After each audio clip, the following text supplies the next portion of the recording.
Oh my god, January is over. Now we can go back and see good movies again. But before I can talk about films coming up this month, let's... Hold on, I'll be right back. Hey! Hey! Come back here! I'm talking to you!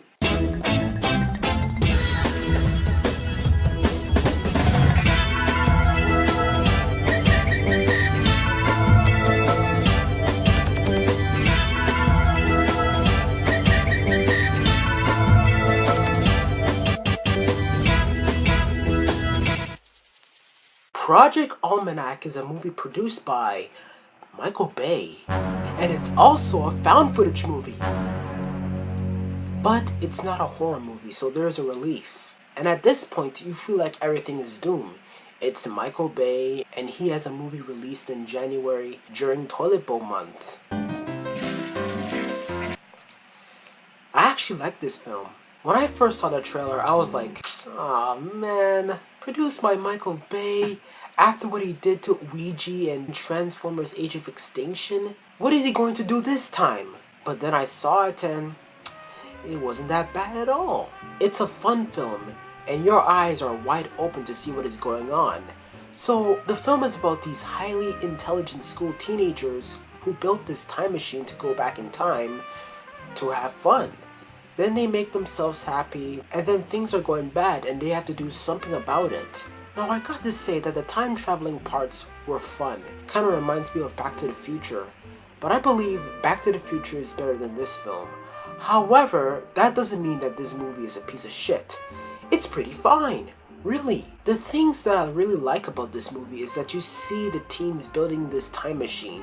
They take their time, they fix their mistakes, and every time they test a thing, cooler and cooler things happen. And now they're able to time travel, and now making their lives better, such as getting back at their bullies, cheating on the lottery and winning so much money. But then the movie loses its buzz. And there's this one particular and important scene where it just goes on and on forever. Then the movie starts to break the rules of time traveling, and things are not making any sense anymore. There was this spring break concert where these guys go, and that's the scene where the plot goes into a different direction. It starts to be a little incoherent, and you're going to realize that things are wrong and convoluted, that it doesn't make any sense. It won't ruin the entire movie for you, but it will make you think and say that it doesn't make any sense. Now I am going to nitpick for a while. The found footage in this movie is shot real well.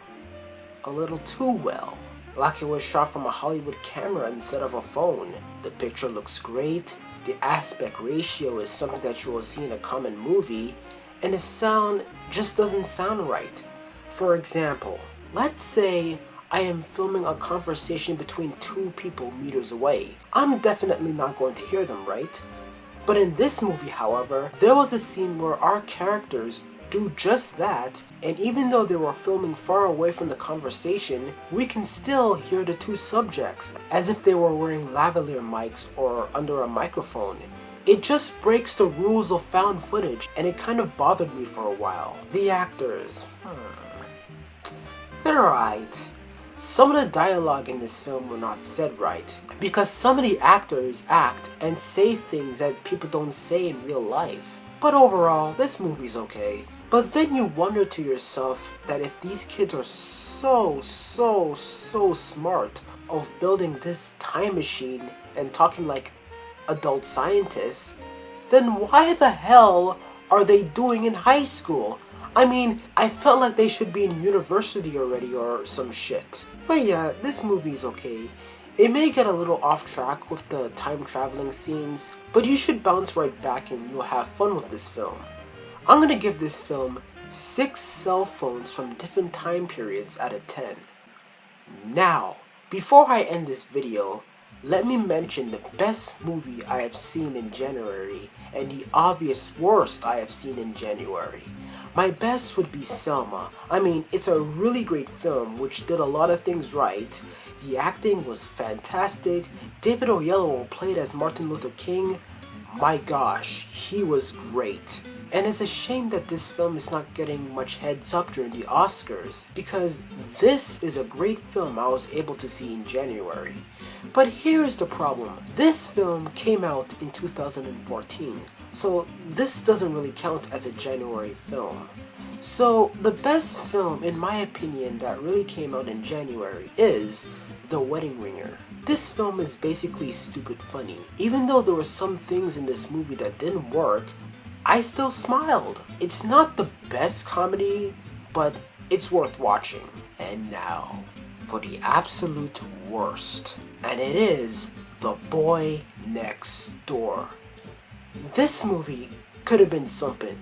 We saw the trailers. You know it's going to be bad. This could have been one of those movies that is so bad, it's good. Unfortunately, it was instead painful to watch with its bad acting, laughable plot, and I don't like the lesson that it provides. So, fuck that movie, that's all I have to say. But to tell the truth, this January was actually not that bad compared to last year in 2013. I mean, we had The Legend of Hercules, Movie 43, Devil's Due, etc. But this year, we had a few films that were good. I mean, this January, of course, is still not good, but it had its moments. And now it's February, and it's time to find a movie that will go over the borderline to awesomeness. So, let's see. Alright, so that is my review of Project Almanac, and my best and my worst films of January. Thank you for watching. More reviews on the way.